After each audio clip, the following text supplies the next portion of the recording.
Hello, સૌ મિત્રોને રથયાત્રાની શુભેચ્છાઓ. આપ સૌ કેમ છો? મને કંઈ બરોબર સંભળાયું નહીં. આપ સૌ કેમ છો? વાહ, બહુ સરસ. તો મજામાં હોવું એટલે શું? આપણે એટલે ખાસ સમજવાની વાત એ છે કે આ મજામાં શબ્દ મારી જીભ ઉપર કેમ ચડ્યો. તો મજામાં શબ્દ છે ને એ મેં પોતે ઇન્વેન્ટ કરેલો નથી. હું જ્યારે નાનો બાળક હતો અને મમ્મી પપ્પા દાદા દાદી સાથે આંગળી પકડીને બજારમાં જતો હતો, અને જ્યારે પણ હું બજારમાં જઉં અને દાદા દાદી મમ્મી પપ્પાને સામેથી કોઈ સંબંધી મળે અને પૂછે કે કેમ છો, તો દાદા દાદી મમ્મી પપ્પા જવાબ આપતા હતા કે હું મજામાં છું. અને પેલું બાળક મન જે છે ને એને એવું પકડી લીધું કે જ્યારે પણ કોઈ એવું પૂછે ને કેમ છો, તો એમ કહેવાનું કે મજામાં છું. એને પોતે શોધેલો શબ્દ નથી, આ કોપી પેસ્ટ કરેલો શબ્દ છે. કેટલા મિત્રો મારી સાથે અગ્રી કરે છે? બરોબર છે. તો હવે જ્યારે એવું પૂછીએ કે તમે કેમ છો, સામાન્ય રીતે મને જ્યારથી આ ખબર પડી છે ત્યારથી મેં એમ કહેવાનું શરૂ કર્યું છે, મને જ્યારે પણ કોઈ એમ પૂછે ને કે કેમ છો, તો સ્વાભાવિક રીતે હું જવાબ આપું છું કે હું ખુશ છું. આ મારી પસંદગી છે. ખુશ રહેવું એ કોન્શિયસ ચોઇસ છે, જાગૃતિપૂર્વકની પસંદગી છે. હું જેટલી વાર એમ બોલું છું કે હું ખુશ છું, એટલે મારા ધ્વનિના તરંગો હવા દ્વારા મારા કાનમાં જઈ અને મારા સબકોન્શિયસમાં સંગ્રહાય છે. અને મારા સબકોન્શિયસમાં સંગ્રહાય એટલે હું દિવસમાં 50 વખત એમ કહું કે હું ખુશ છું, એટલે ઓટોમેટિકલી મારું સબકોન્શિયસ મને ખુશ રાખવાની તૈયારી કરે છે. શું મારી આ વાત આપ સૌને પહોંચી? આપણે હવેથી એમ જ કહેવાનું, કોઈ પૂછે કેમ છો, ચોઈસ આપણી છે. તમે એમ પણ કહી શકો કે હું ઉત્સાહી છું, હું આનંદિત છું, હું જોરદાર છું, જબરજસ્ત છું. એ ભાવ સાથે જ્યારે આપણે કહીએ છીએ તો એ ભાવની સાથે શબ્દોની અસર આપણા સબકોન્શિયસ પર થાય છે. આપણે એક એવો શબ્દ આપણી પર્સનાલિટી પ્રમાણે, આપણા વ્યક્તિત્વ પ્રમાણે પસંદ કરવાનો છે કે મને મારા વ્યક્તિત્વ પ્રમાણે કયો શબ્દ પસંદ કરવું છે. કોઈ મિત્ર એવું કહી શકે કે હું શાંત છું, એ પણ ચાલે. કોઈ મિત્ર એવું કહી શકે કે જેનું વ્યક્તિત્વ ગુસ્સાવાળું હોય, હું આખો દિવસ ગુસ્સામાં રહું છું, આવું પણ કહી શકે. પણ જ્યારે બોલશે તો જાગૃતિપૂર્વક એ એના શબ્દો માટે સભાન થશે, અને સભાન થશે એટલે ધીરે ધીરે એની પેટર્ન બદલાશે અને એ યોગ્ય શબ્દોનો ઉપયોગ કરવાનું શરૂ કરશે. ચાલો, હેપીનેસ વિશે મારે વાત કરવાની છે. પણ હેપીનેસ શબ્દ જે છે ને એ અનુભૂતિનો વિષય છે. એ શબ્દોથી સમજાવી શકાય એવું નથી. એ અનુભવવાની વાત છે, એને પડે પડ જીવવાની વાત છે. તો આપ સૌ મિત્રોને હું 2 મિનિટ માટે આંખો બંધ કરવા માટે કહું છું. આપ સૌ આંખો બંધ કરી લેશો. અહીં આવેલા તમામ મિત્રો, આપ સૌએ આંખો બંધ કરી અને આપના બાળપણની એક તસવીર આપણે જોવાની છે. આપણે જ્યારે બાળક હતા અને એ બાળપણમાં જે આનંદની ઘટનાઓ સંગ્રહિત થયેલી છે, એમાંની કોઈ 1-2 ઘટનાઓ યાદ કરો કે જ્યારે બાળક તરીકે તમે ખુશીનો જે અનુભવ કર્યો હતો, એ ખુશીને અત્યારે આ ક્ષણે અહીં જ્યારે બેઠા છો ત્યારે મહેસૂસ કરો કે એ કયો પ્રસંગ હતો, એ કઈ ઘટના હતી, અને મારું બાળ મન એ વખતે કેવો આનંદ અનુભવતું હતું, એને શું અનુભૂતિ થતી હતી. જીવનની એ નાની ઘટના, જીવનનો એ પ્રસંગ, એ આપણા પરિવારનો હોય, એ બહાર ગામનો હોય, કે રમતના મેદાનનો હોય, કે બગીચાનો હોય, કે મિત્રો સાથેનો હોય, એવો કોઈ પણ પ્રસંગ આપણે યાદ કરીએ. કેટલો આનંદ હતો, કેવી મજા હતી, અને કેટલા ખુશ હતા. હૃદય આમ જાણે આનંદથી ઉભરાઈ રહ્યું હતું.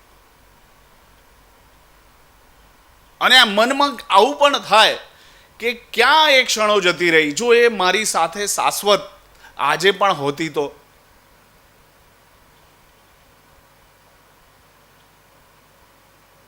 અને જ્યારે આપણે આપણા બાળપણને યાદ કરીએ, સરસ મજાની એ સ્મૃતિઓને યાદ કરીએ, એટલે ચહેરા પર સ્વાભાવિક એ હાસ્ય, એ મુસ્કાન હોય જ. બાળપણ એટલું મીઠું છે, એટલું મધુરું છે.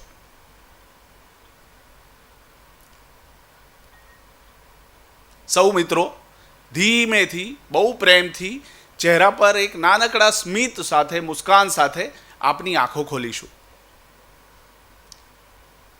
કેટલા મિત્રો અહીં બેઠેલા પોતાના બાળપણમાં જઈ શક્યા? કેટલા લોકોએ સ્મૃતિ જોઈ?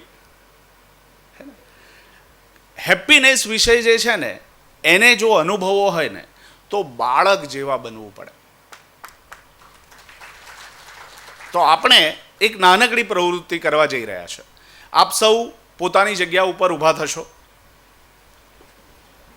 એકબીજાની સામે ગોઠવાઈ જશો. જેમ કે હું અને રાજુભાઈ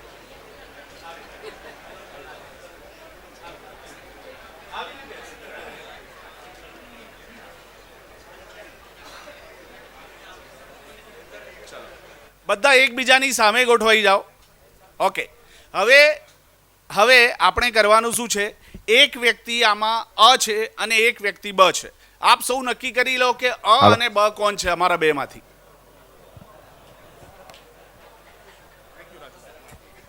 હલો ઓકે, યસ. તો એક વ્યક્તિ અ છે અને એક વ્યક્તિ બ છે, બરાબર. હવે તમારે હું જે કરું એ તમારે કરવાનું છે, બરોબર. આપણે બધા શરૂઆત આપણી સામેવાળા મિત્રને ધ્યાનમાં રાખી અને ચપટી વગાડવાની શરૂઆત કરીશું. એને સામે, મિત્રની સામે જોવાનું છે, મારી સામે નહીં જોતા, મિત્રની સામે જુઓ. બઢિયા. હા, હવે હું જે ગાઉં એ તમને પણ ગાવાનું છે અને ચપટી પણ વગાડવાની છે, બરોબર. એક દૂસરે સે કરતે હૈ પ્યાર હમ, एक दूसरे के लिए बेकरार हम, एक दूसरे से करते हैं प्यार हम, एक दूसरे के लिए बेकरार हम, एक दूसरे के वास्ते जीना पड़े तो है तैयार हम, है तैयार हम. बाम चिकी चिकी बाम, बम बम बाम चिकी चिकी बाम, बाम चिकी चिकी बाम, बम बम बाम चिकी चिकी बाम. बढ़िया, બહુ સરસ. એકવાર જોરદાર તાળીઓ તમારા માટે. નહીં, બેસવાનું નથી મિત્રો.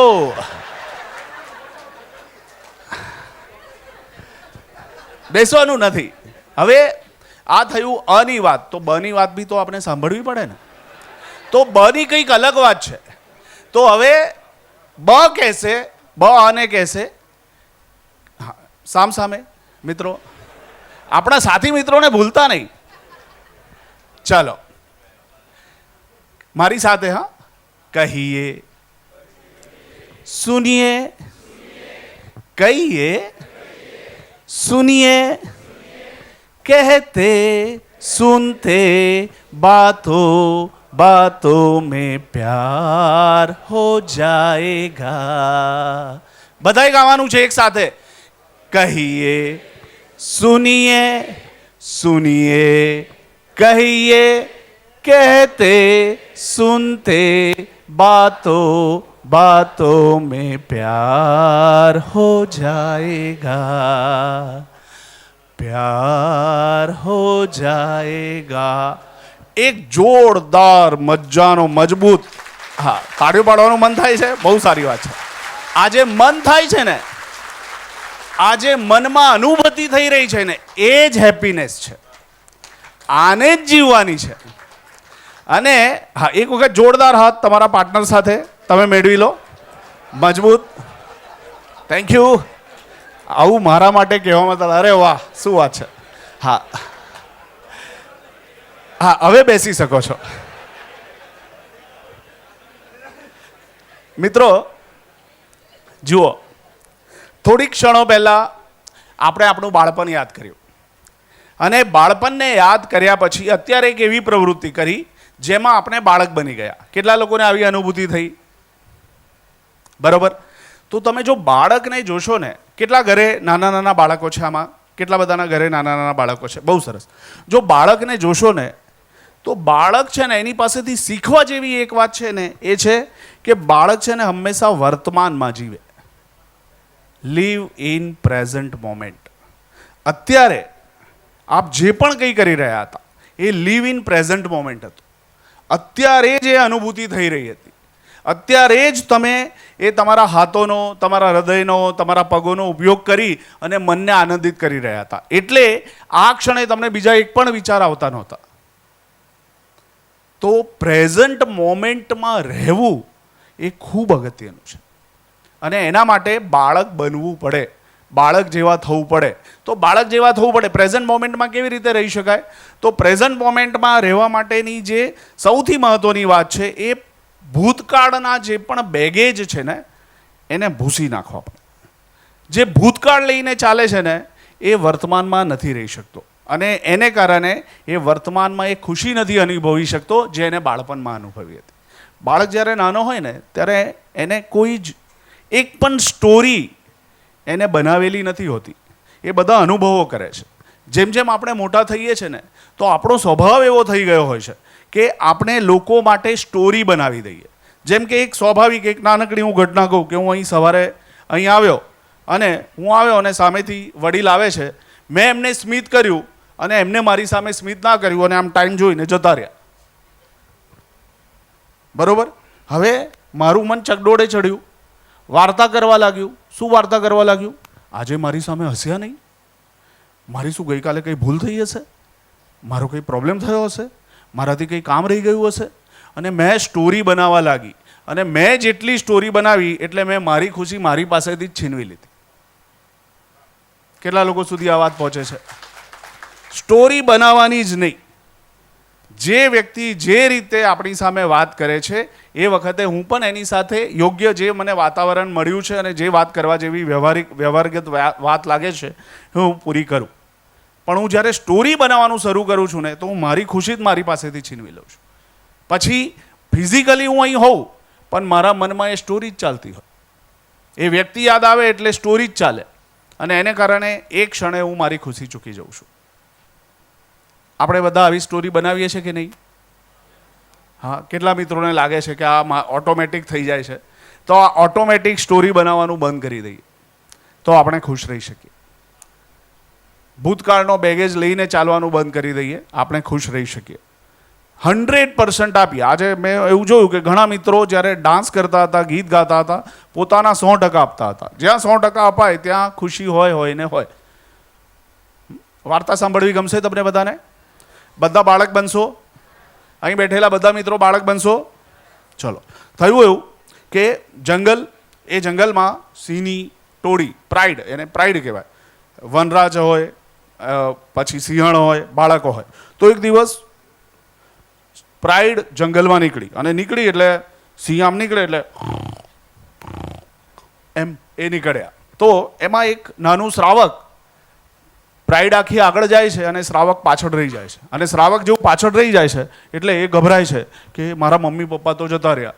અને નાનું બચ્ચું હોય સિંહનું તો એ ક્યુરિયસ પણ હોય એટલે જોઈ કે ભાઈ હું ક્યાં ખોવાઈ ગયું એમ. પણ હવે મમ્મી પપ્પા તો જતા રહ્યા તો એ કરે શું? તો એ આમ શોધતા આગળ વધે છે અને ત્યાં એક ઘેટાનું ટોળું જે છે એ ઘાસ ચરતું હતું. એટલે એને જોયું કે એમાં બચ્ચાઓ પણ છે અને રમે છે. એ ગયું અને બચ્ચાઓ સાથે રમવા લાગ્યું. એ જેમ કૂદે એમ કૂદવા લાગ્યું, એ જેમ ચાલે એમ ચાલવા લાગ્યું, એ જેમ રમે એમ રમવા લાગ્યું. અને ધીરે ધીરે સાંજ પડી એની સાથે જ એ ઘરે ગયું અને એમની સાથે રહેવા લાગ્યું. હવે બધાને ખબર છે ઘેટા કેમ ચાલે? હા, બતાવશો? ચાલો બધા આપણે માથું નીચું કરવાનું છે. એટલે ઘેટા ક્યારે સામે જોઈ નહીં, એ એવી જ રીતે ચાલે. અને સિંહ પણ, એ બચ્ચું પણ એમ ચાલવા લાગ્યું. આવી રીતે 1 મહિનો થયો, 2 મહિના થયા અને એક દિવસ જંગલનો રાજા શિકાર કરવા નીકળ્યો અને એને જોયું કે ઘેટાના ટોળા ત્યાં ઊભેલા છે, ચલો આમનો જ શિકાર કરીએ. અને એને શરૂઆત કરી, લપાતો છુપાતો આગળ વધ્યો અને એ ત્યાં પહોંચ્યો અને એકદમ ઘાસમાંથી બહાર આવ્યો અને ત્રાળ પાડી.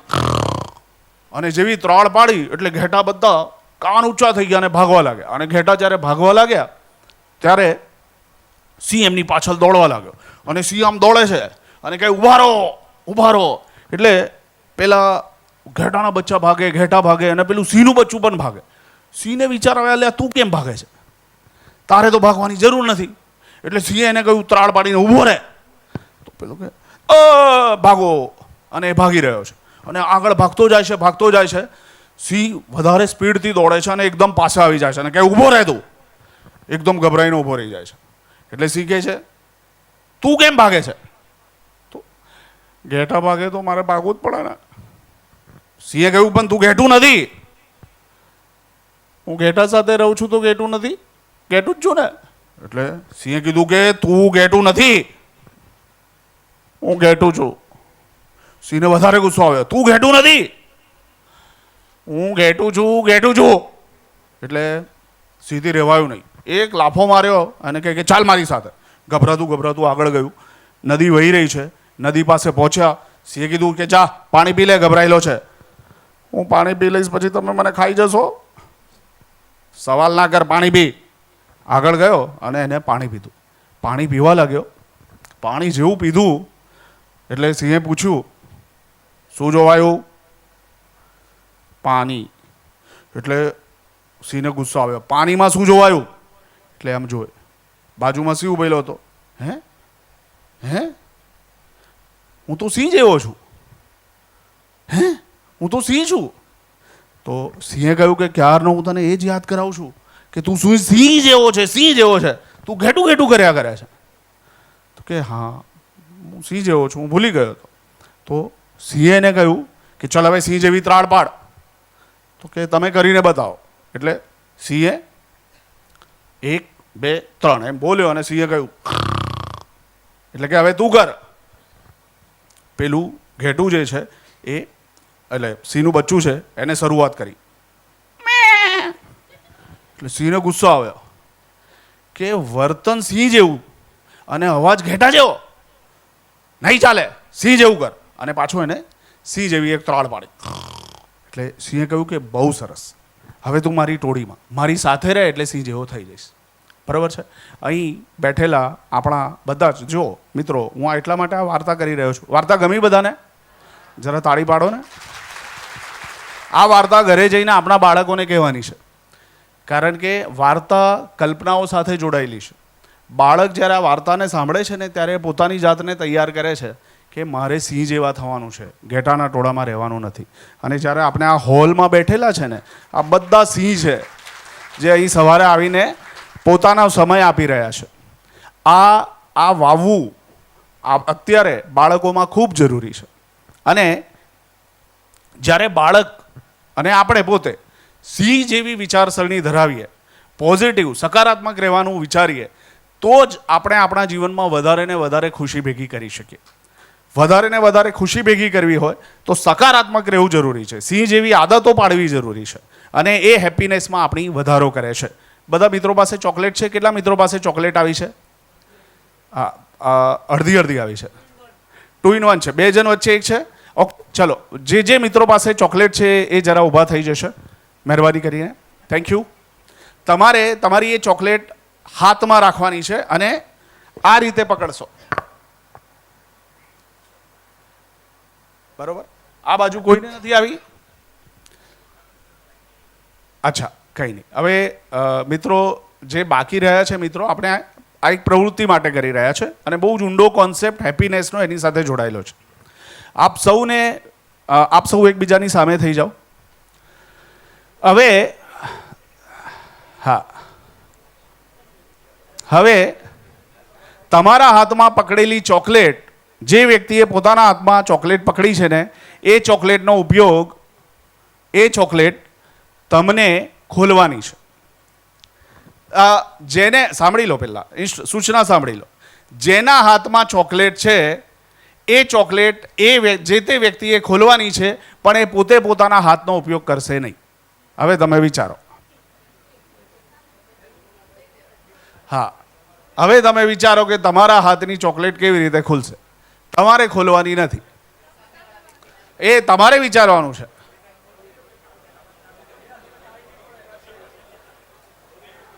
એ તમારે વિચારવાનું છે કે એ ખુલે કેવી રીતે. હા, બહુ જ સરસ વડીલ. હા, ઓકે, વડીલ કેવી રીતે, જરા આવો ને, એક મિનિટ આગળ વાત કરીએ. આપનું શુભ નામ? વિરેન્દ્રભાઈ, આપ કહો કે આપની ચોકલેટ કેવી રીતે ખુલી, એ જરા કહેશો. મને ખબર નથી મારી ખુલી છે કે બંધ છે. હા, ઓકે, હા, પણ એક જ ચોકલેટ આપી છે. ઓકે, તમે સિંગલ છો. ઓકે ઓકે, તો સોરી વિરેન્દ્રભાઈ, મેં ખોટા માણસને બોલાવી લીધા. સર આપ આવો. ઓકે, આપણું શુભ નામ સર? બાબુભાઈ, આપ એવું કહેશો કે આપે કોના હાથમાં ચોકલેટ હતી? જે કે પટેલના હાથમાં. એ ચોકલેટ ખુલી કેવી રીતે, કહેશો? મેં જે કે પટેલના હાથની ચોકલેટ જોઈ મને એવું લાગ્યું કે એમના હાથ બંધાયેલા છે, મેં એમને મદદ કરીને મેં ખોલી નાખી. પાર્ટનરે પાર્ટનરને મદદ કરવી જોઈએ. એક વખત જોરદાર તાળીઓ થઈ જાય. હેપીનેસ આપવામાં છે, હેપીનેસ મદદ કરવામાં છે, હેપીનેસ સહકારથી જીવવામાં છે, હેપીનેસ એકબીજા સાથે રહેવામાં છે, અને જ્યાં હું પૂરક બની શકું છું ને ત્યાં પૂરક બનવામાં છે. જો હું મારા જીવનમાં આ અનુભૂતિ વારંવાર કરું ને તો હું આનંદિત જ રહું. હલો, હા, તાળીઓ પાડી શકો છો આપ. Okay, please please have a seat. Thank you. આપણે જે રેપર છે ને એ મને ખબર છે કે આપણે પ્રધાનમંત્રીનો વિડીયો વારંવાર જોયો છે કે જ્યારે પણ એ કંઈક લે એ વસ્તુ એ ઇઝીલી પોતાના ખિસ્સામાં મૂકી દે ઉપયોગ કરીને. તો આપણે રેપર આપણા ખિસ્સામાં મૂકી દઈશું અથવા એ રીતે વ્યવસ્થા કરીશું. મને શ્રી સૌરાષ્ટ્ર પટેલ સેવા સમાજમાં આજે અહીં આપ સૌની સમક્ષ ઉપસ્થિત થવાનો મોકો મળ્યો. સરસ મજાના બધા હોદ્દેદારો, વ્યક્તિઓને મળવાનો મોકો મળ્યો. હું આપ સૌનો ખૂબ ખૂબ આભારી છું. મને જે પણ ક્ષણ આપી અને હું મારા વિચારો આપની સાથે શેર કરી શક્યો. Thank you so much. Thank you. Thank you.